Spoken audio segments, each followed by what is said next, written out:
Hello बच्चों, let's read the question which says that non-protein part of enzyme is known as option 1 is apoenzyme, option 2 is cofactor, option 3rd is inorganic catalyst, option 4th is active site. Here the key concept for this question is enzymes. जब हम बात करते हैं enzymes की, enzymes क्या होते हैं? ये बेसिकली प्रोटीन्स होते हैं जो एक्ट करते हैं एज अ बायोकैटलिस्ट.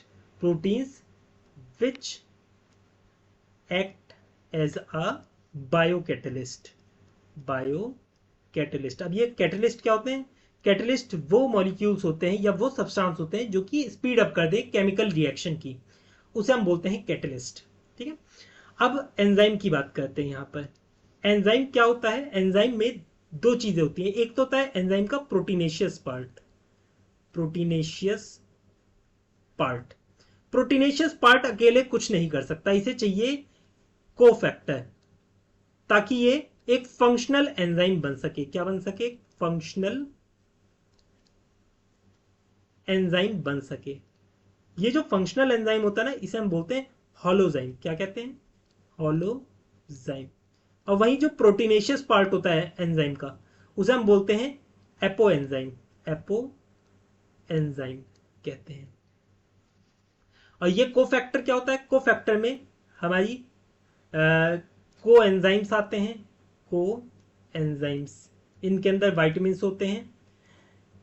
इसके अलावा हमारे इसमें मेटल आयंस भी आते हैं. मेटल आयंस जैसे आप लोगों ने देखा होगा, कई जिंक होता है, मैग्नीशियम होता है, ये एक्टिवेट करते हैं एंजाइम को, है ना. तो वो क्या है? कोफैक्टर की तरह काम कर रहे हैं. इसके अलावा प्रोस्थेटिक ग्रुप इसमें पाए जाते हैं. प्रोस्थेटिक ग्रुप पाए जाते हैं. अब हमसे क्या कहा गया है कि non protein part. Non protein part basically cofactor की बात कर रहे हैं. ये नॉन प्रोटीनेशियस पार्ट है, इसे हम क्या बोलते हैं? कोफैक्टर कहते हैं. तो ऑप्शन सेकंड इसका आंसर है.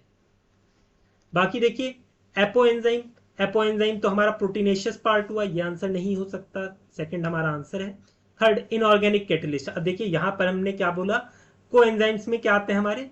को एंजाइम्स में हमारे वाइटामिन आते हैं विच आर ऑर्गेनिक. और यहाँ प्रोस्थेटिक ग्रुप. प्रोस्थेटिक ग्रुप हमारे कैसे होते हैं? जैसे हीम ग्रुप हो गया, ये क्या है? ऑर्गेनिक है, तो ये नहीं होगा.